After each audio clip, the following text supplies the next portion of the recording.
The moves you make for your Dynasty team today are going to drastically impact the success of your Dynasty team, not only next year, but for years down the road. You look back at trades you did a couple years ago, and you're like, wow, I essentially got Tyreek Hill for free in that trade. Yeah. I essentially got Josh Jacobs for nothing in that trade. And so today we're going to give you some moves that you can be making, some guys you could be avoiding or passing on, and pivoting to other guys that you could be investing in that we think are a little bit better values, but we think they're going to return on investment quite a bit more than some of the guys we're mentioning today. We're going to start with Travis Etienne. Travis Etienne's an avoid for us.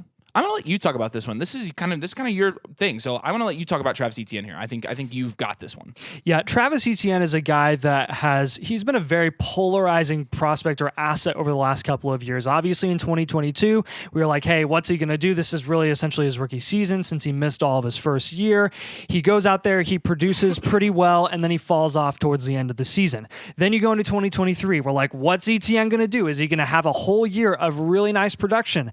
Lo and behold, he does. He produces. He gets great volume. He gets a ton of touchdowns. He ends up being an RB1 on the season, and he skyrockets up draft boards. But then you really look into the efficiency numbers, and you're like, this guy is middle of the pack at best with his yards per carry, with his opportunity in the second half of the year. Again, he couldn't string together 16, 17 full games of really nice, consistent production. It happened again.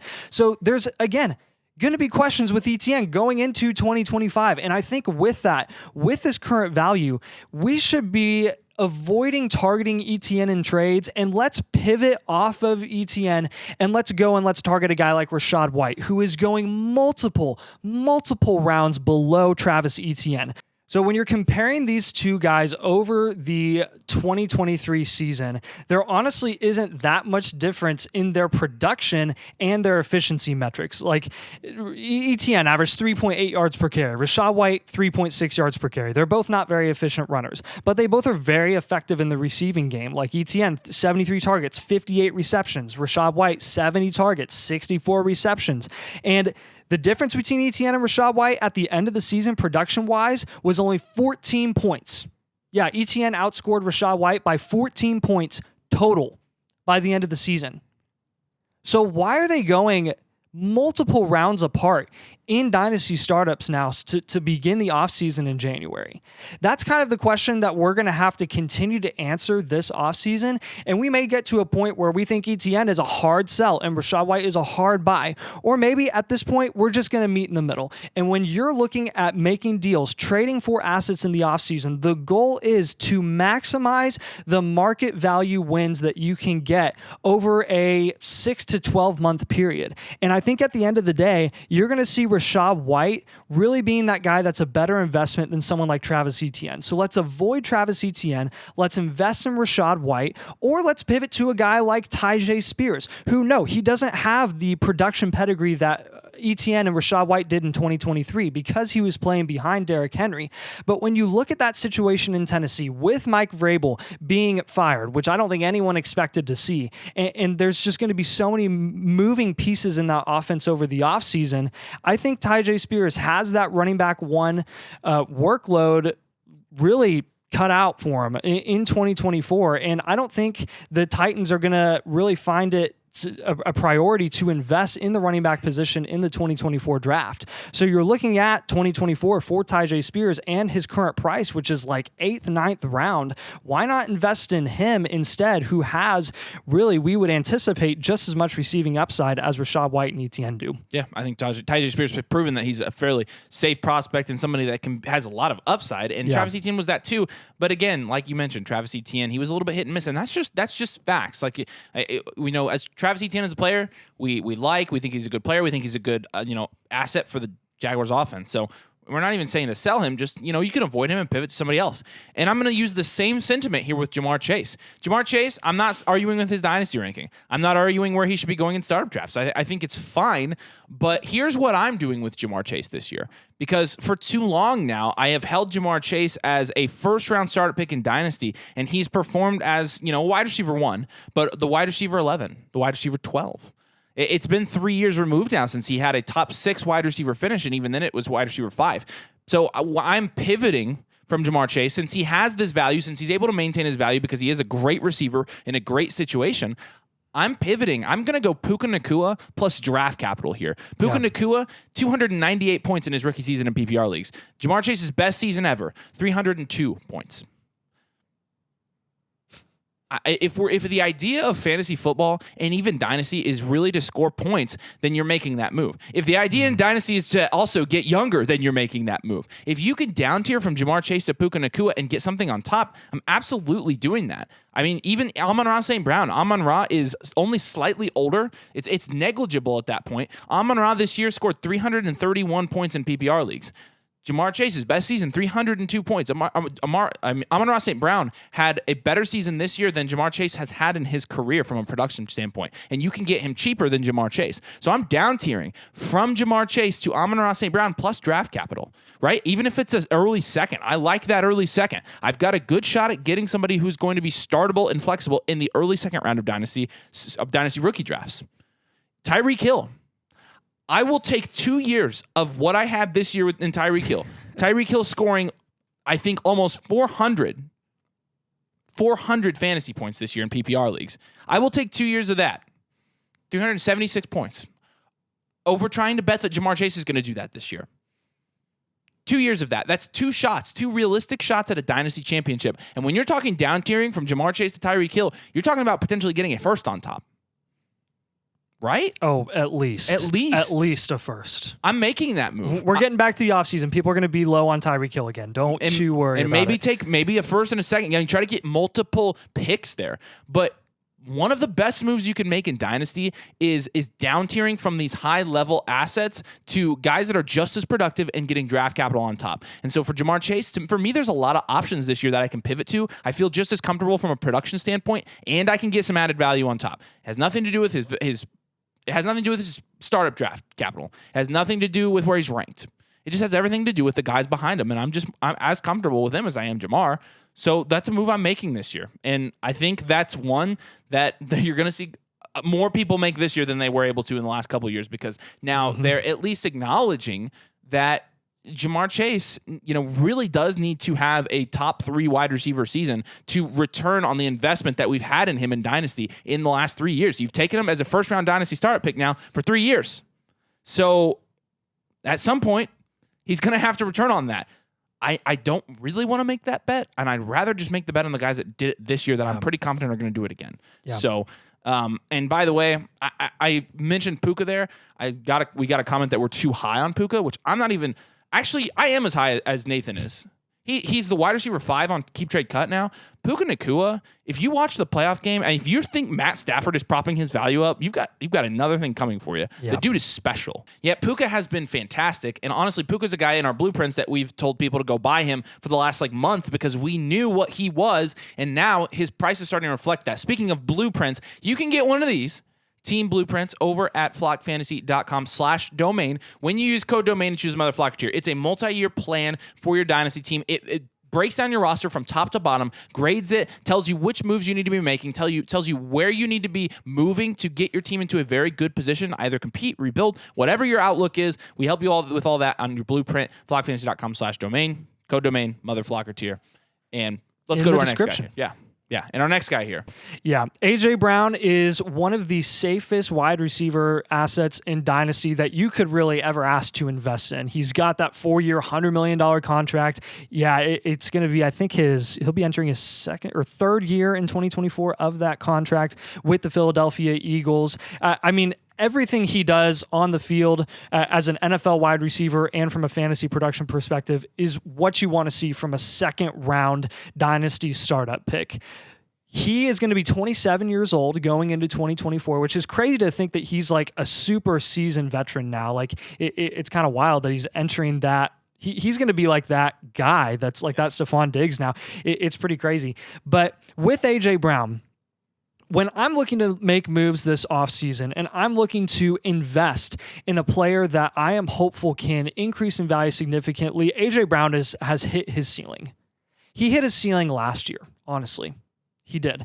And he was a guy that I wasn't really excited about investing in once his price was 1-2 turn or early second round. And I remember us talking about it before 2023 started. We were like, hey, A.J. Brown, it may have been off camera, but let's not get too excited about A.J. Brown because he finished 7th in points per game. Is he really going to do any better in this Eagles offense where Jalen Hurts gets like 15 rushing touchdowns? Outside of that stretch of like 3 or 4 games, he did the exact same thing. Yep. He finished 7th in points per game this year. That's going to be A.J. Brown's ceiling as long as he's with the Philadelphia Eagles, and he is there for the foreseeable future. So let's pass on A.J. Brown if you're looking to make a trade and invest in a player, and let's go get JSN plus a ton. Let's go get T. Higgins plus a ton. T. Higgins, there is a lot of question marks with T. Higgins. They're kind of positive question marks in my opinion. I think you're getting T. Higgins at a discount because of those question marks when he could end up being in a situation where he is the unquestioned wide receiver 1. Jackson Smith-Njigba is in an offense where Pete Carroll is no longer the head coach. There's going to be a lot of turnover there. DK Metcalf is the only wide receiver that is locked and loaded as a wide receiver there under contract. Tyler Lockett is probably out. Geno Smith, we don't know if he's going to be the quarterback there next year, if we're being completely honest with ourselves. Jackson Smith-Njigba is Amon-Ra St. Brown. That's what he is. That's what he could be. But in my opinion, I think he has a higher ceiling because I think he's more versatile. It didn't show his rookie season as much as we thought it could have from a production standpoint. But if you watch any of those games where JSN showed out, you saw what he could be. Yep. You saw what he could be. I'm not saying there isn't risk with an investment like this, but think of the upside. Think of the ceiling. And that's what you want to bet on when you're trying to get market value positive moves in the offseason when you're making trades. Let's go target JSN. Let's go invest in T. Higgins. All right, let's do the blind player comparison here. So QB1, QB1, 272 passing yards per game. QB2, 265 passing yards per game. QB1, 67% completion percentage. QB2, 66%. QB1, 1.8 touchdowns per game. QB2, 1.7 touchdowns per game. You're talking about pretty much the same exact production here. Yeah, and neither of them have rushing upside. 0.7 versus 0.6 interceptions per game. So the same. So you're talking about pretty much identical stats there. Okay, so let's keep going. Quarterback 1 has 144 rushing yards and 0 rushing touchdowns. Quarterback 2, 94 rushing yards and 2 rushing touchdowns. So comes out in the wash. It's about the same. QB1 his team has 39 non-QB rushing touchdowns over the last 2 years. QB2's team has 48 non-QB rushing touchdowns. 48. Wow. QB1 averaged 17 and a half fantasy points per game over those 2 seasons. QB2 averaged 17.39, so like 0.05 difference, fantasy points per game over the last 2 seasons. Now, the one big difference between them is age. They're about 3.5 years apart. But is the price difference between QB1 being Tua Tagovailoa and QB2 being Jared Goff? Is the price different? Is the age difference really worth the price difference here? The price difference is about 3 full rounds. Here's the answer. We're recording this the day after the Lions just won their first home playoff game since '92. Yeah. And the Dolphins just lost in the horrible answer. fashion. The answer is no. It's not worth the price difference. So you can pivot off of Tua. Tua, a guy I still think you could pivot off of guys earlier in startups and go with Tua instead. I'd like Tua's price. I think Tua's not a sell. Actually, he's dang near a buy still for me. But you can get Jared Goff at an even better price. Mm-hmm. You could have. This isn't just. Actually, you could put instead of Tua here, you could put a ton of quarterbacks, and I'd be fine with it. You could probably convince me Brock Purdy, honestly. And I like Brock Purdy's price in Dynasty a lot. It's more Jared Goff tweet here. Jared Goff, just as productive. I think his job is just as safe. He's in just as good an offense. And he's being, priced significantly lower than some of these quarterbacks. So pivot off of your quarterback that's going in the top, anywhere from rounds 2 to 4, and go get Jared Goff. It's a great move you can make this offseason in Dynasty, especially in Superflex leagues. Yeah.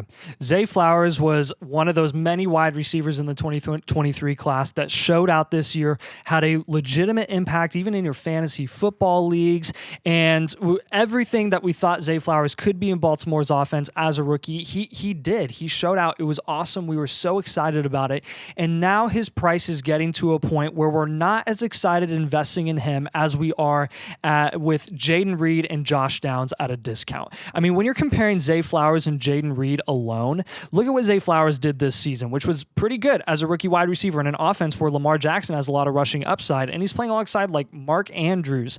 He had 108 targets, 77 receptions for 858 yards. Jaden Reed, who is going at a significant discount compared to Zay Flowers, and maybe that'll change across, as the playoffs continue. We don't really know for sure, but Jaden Reed had 94 targets for 64 receptions and 793 yards. The difference is not that much. And honestly, when you're looking at the situation in Green Bay compared to Baltimore, from a fantasy football perspective, who has the higher upside? Who has the higher ceiling?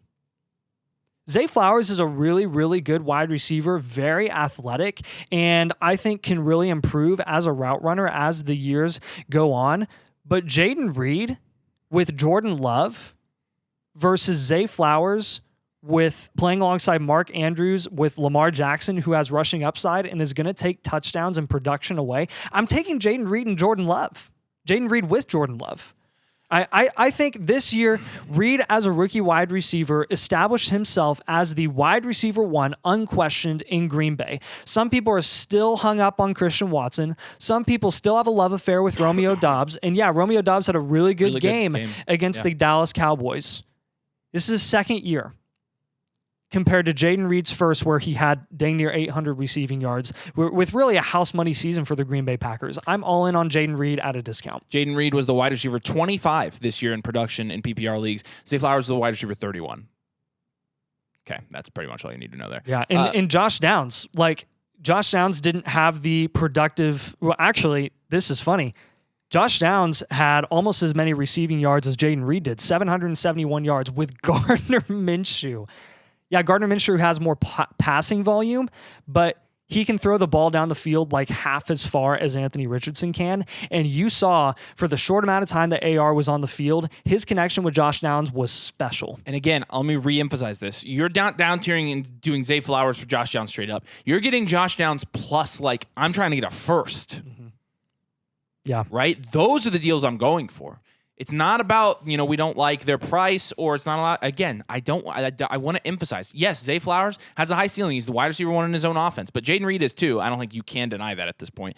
And Josh Downs may not be, but again, Josh Downs is so much cheaper. You can get draft capital and another player and Josh Downs when you trade Zay Flowers. Pass on Nico Collins.